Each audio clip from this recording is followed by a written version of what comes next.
TTM is giving her speech from the Advanced Manual, Interpersonal Communication.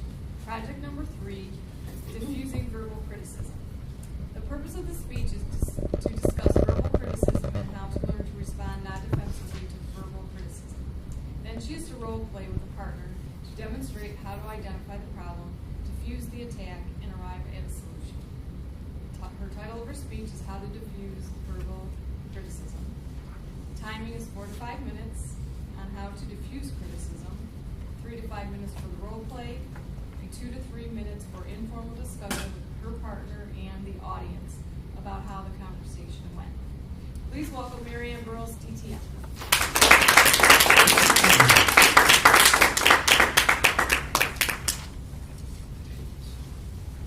You forgot my birthday again. Can't I ever trust you when I ask you to do anything? Fellow Toastmasters and welcome guests, have any of you ever had anyone speak to you like that? Never? Come on, people. Yes, oftentimes when somebody's really upset with us, they will basically attack us or criticize us. And most of us don't handle that very well. I know I don't. And one of the reasons why we don't handle it very well is because we have the self-image that we're trying to maintain. And when somebody yells at us or attacks us or criticizes us, it triggers something within us. And instead of trying to address the problem, we attack them back. And there's 3 ways that people often respond when someone is criticizing them or attacking them. One way is to run away from the situation. Now that doesn't fuel the flame, but it doesn't really solve the problem either. It just avoids it or puts a Band-Aid on it for a time, and then later on it will come back up again. Another thing, number 2, is to acknowledge that you were right, and then have a litany of excuses as to why they were right and how you weren't responsible because you had a good reason not to remember. And the 3rd way is to acknowledge that they were right, and then go through your life of the last 6 days, 6 months, or 6 years of all the things they didn't do that you wanted them to do. You know, all 3 of these ways just basically don't resolve the problem. They oftentimes increase the problem, and nothing ever gets resolved. And we have well-structured pattern ways to respond that never get resolved. So I'd like to share a number of ideas or ways where you can begin to work on having non-defensive responses when you seemingly are attacked. And the first thing to do is to listen. Listen very carefully, because the person that's attacking you or criticizing you has a problem. They're in pain. They're upset about something. And if you can put the energy or your attention on what's going on with them and take the attention off of yourself and really listen from their point of view, then there's a much better chance that you will get to the bottom of what the problem is and it can get resolved. Another thing you can do is to be sure when you're listening that you're not doing the teenager stance. I'm going to explain this. And the teenager's like, and you're just waiting and you're looking at your clock. When are they going to stop yapping so I can go spend some time with my friends? If you give them full attention, respectful attention, and really listen, because oftentimes these are people you care about, people that you love, friends or family members, or even if it's your boss and you don't love them, to keep your job, you need to respect their position in your life. So often we want to get to the feelings, what's going on underneath that criticism or attack, and give verbal feedback to that person when they do tell you what's going on, so that they know for sure you understand what they're saying. The most important thing you want to do is to make sure you stay calm, cool, and collected so that you don't add to the problem instead of answer the problem or resolve the problem. So at this time, I'm going to call up Michael, and Michael's going to be my father, and I'm going to be the child. And I came home late last night past my curfew. So Michael's going to attack me, yell at me, however, be the dad in this case. And we're going to role play using the techniques that I mentioned during the talk. Mary Anne, it's 4 minutes after 12.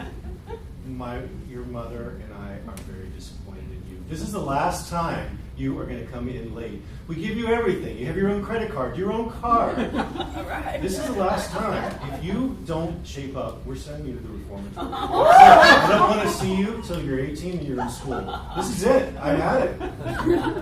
Like this guy, no. Dad, you're right. I was late coming home, but I got talking with my friends, and I totally forgot about the time. But Dad, it seems like you're a little bit more upset about me than just the fact that I came home late tonight. Is there something else? Well, of course there is. You constantly disappoint us. We've lost all trust in you, Mary Anne. This is totally unacceptable. So things have to change. So it's not tonight. This has been coming for the last 2 years. So things need to change and change now. We've had it. Okay, Dad, I can see you're really concerned and upset. You're right. Are there, tell me about how you feel when this happens. Disappointed, angry, frustrated. I could go on. So how can we resolve this? Because really, we've already talked to them. So the reformatory is a lovely place for you to be for the next 2 years until you're a legally an adult. We still have control of you. You have to understand. We need to have a relationship, an open, honest relationship. And until that happens, we're Okay, done. Dad, but I'm not feeling what you're feeling. I know you're upset and angry, but is there something else even behind that? We just need you to be upfront and honest with what is going on in your life. We hear a lot of stories, all this background noise, these stories. We want you to be upfront and honest. Okay, Dad, you're right. I respect that you, Karen, or your mom are very caring up towards me.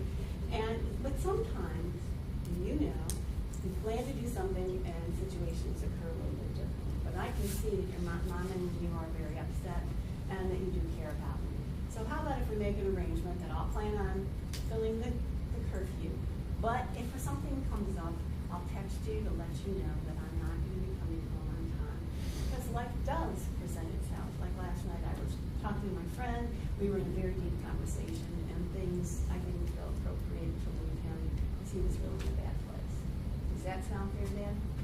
I appreciate you trying to negotiate. I'm an old man. I don't understand that tech stuff. I want to phone. Okay, Dad, you're right. I'll be more than happy to take a phone call. The reason I was going to text was, by any chance you and Mom were in bed, I didn't want to disturb you. But Call us anytime. if you prefer a call, that would be a great thing. Fair enough. All right. Can I get a hug?